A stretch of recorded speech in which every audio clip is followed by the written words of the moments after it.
pengambilan keputusan dalam manajemen. Selamat datang di kelas Mr. Iman. Halo teman-teman, kembali lagi di pembahasan mata kuliah manajemen. Di episode ke-6 kali ini kita bakal bahas topik yang super penting dalam dunia organisasi dan bisnis, yaitu pengambilan keputusan dalam manajemen. Nah, sadar nggak sih, setiap hari kita selalu mengambil keputusan, mulai dari keputusan kecil seperti mau bangun jam berapa, mau makan apa, sampai keputusan besar seperti memilih pekerjaan atau menentukan masa depan.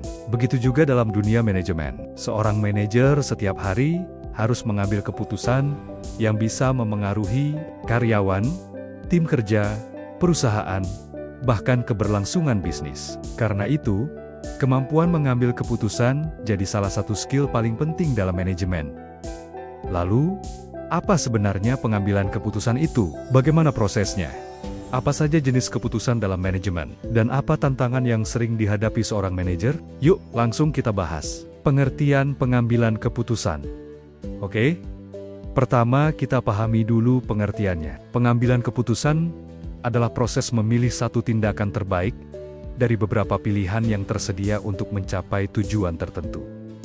Sederhananya, saat ada masalah atau situasi tertentu, manajer harus menentukan pilihan mana yang paling tepat. Contohnya seperti memilih strategi pemasaran, menentukan harga produk, merekrut karyawan, atau memutuskan membuka cabang baru.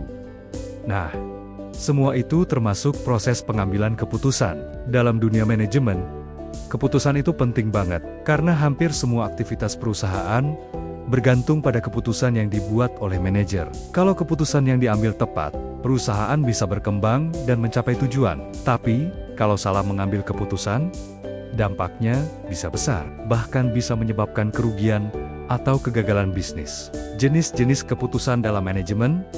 Dalam manajemen, keputusan dibagi menjadi beberapa jenis.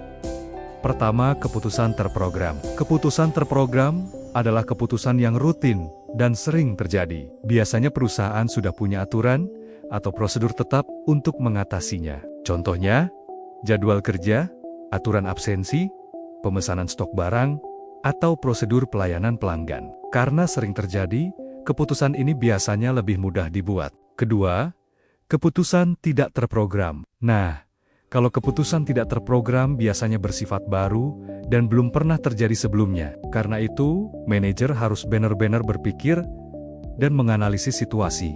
Contohnya, menghadapi krisis perusahaan, penurunan penjualan, atau munculnya kompetitor baru. Keputusan seperti ini biasanya lebih sulit karena penuh risiko. Ketiga, keputusan strategis. Keputusan strategis berkaitan dengan tujuan jangka panjang perusahaan. Biasanya dibuat oleh manajemen tingkat atas. Contohnya, ekspansi bisnis, membuka cabang baru, atau kerjasama internasional. Keempat, keputusan operasional. Kalau keputusan operasional lebih berhubungan dengan kegiatan sehari-hari perusahaan. Misalnya, pembagian tugas kerja, jadwal produksi, atau pelayanan konsumen. Proses pengambilan keputusan. Nah, dalam manajemen, ada beberapa tahapan dalam pengambilan keputusan. Pertama, mengidentifikasi masalah. Langkah pertama adalah memahami masalah yang sedang terjadi. Karena kalau salah memahami masalah, solusi yang dipilih juga bisa salah. Kedua, mengumpulkan informasi. Setelah masalah diketahui, manajer harus mencari informasi sebanyak mungkin. Misalnya, data penjualan, kondisi pasar, pendapat pelanggan, atau masukan dari karyawan. Informasi yang lengkap membantu menghasilkan keputusan yang lebih baik. Ketiga, menentukan alternatif. Setelah itu, manajer membuat beberapa pilihan solusi. Jadi jangan langsung mengambil keputusan tanpa mempertimbangkan pilihan lain. Keempat, memilih alternatif terbaik. Dari beberapa pilihan tadi, manajer memilih solusi yang paling efektif dan paling menguntungkan. Biasanya dipertimbangkan dari biaya, risiko, keuntungan, dan dampaknya terhadap perusahaan. Kelima, melaksanakan keputusan. Kalau keputusan sudah dipilih, langkah berikutnya adalah menjalankannya. Di tahap ini, kerjasama tim sangat penting, supaya keputusan bisa berjalan dengan baik. Keenam, evaluasi. Terakhir, keputusan harus dievaluasi. Apakah hasilnya berhasil? atau justru menimbulkan masalah baru. Evaluasi penting supaya perusahaan bisa belajar untuk pengambilan keputusan berikutnya. Faktor yang mempengaruhi pengambilan keputusan, ternyata keputusan seorang manajer dipengaruhi oleh banyak faktor. Pertama, pengalaman. Semakin berpengalaman seorang manajer, biasanya semakin baik juga kemampuan mengambil keputusannya, karena sudah banyak menghadapi situasi sebelumnya. Kedua, informasi. Keputusan yang baik harus berdasarkan data dan informasi yang jelas. Kalau informasinya kurang lengkap, risiko kesalahan juga lebih besar. Ketiga, waktu. Kadang manajer harus mengambil keputusan dengan cepat, apalagi saat kondisi darurat atau krisis. Keempat, kondisi lingkungan, situasi ekonomi, teknologi, persaingan bisnis, bahkan kondisi politik juga bisa memengaruhi keputusan perusahaan. Kelima, risiko. Setiap keputusan pasti punya risiko. Karena itu manajer harus mempertimbangkan dampak positif dan negatif sebelum menentukan pilihan. Tantangan dalam pengambilan keputusan.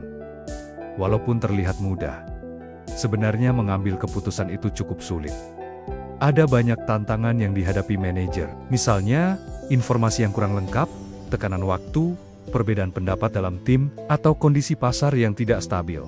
Kadang ada keputusan yang terlihat bagus di awal, tapi ternyata hasilnya tidak sesuai harapan. Karena itu, manajer harus berpikir kritis, objektif, dan tidak terburu-buru. Selain itu, seorang manajer juga harus siap bertanggung jawab atas keputusan yang dibuat. Karena keputusan seorang pemimpin bisa berdampak pada banyak orang. Pentingnya pengambilan keputusan yang baik.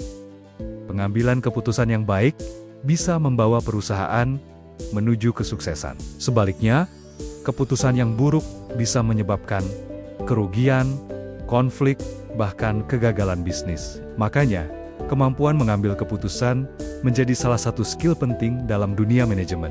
Karena seorang manajer bukan cuma dituntut pintar bekerja, tapi juga pintar menentukan arah dan solusi. Oke teman-teman, jadi kesimpulannya, pengambilan keputusan dalam manajemen adalah proses memilih tindakan terbaik untuk mencapai tujuan organisasi. Dalam prosesnya, manajer harus memahami masalah, mengumpulkan informasi, mempertimbangkan berbagai alternatif, lalu memilih solusi terbaik. Keputusan yang tepat bisa membantu perusahaan berkembang dan mencapai tujuan dengan lebih efektif.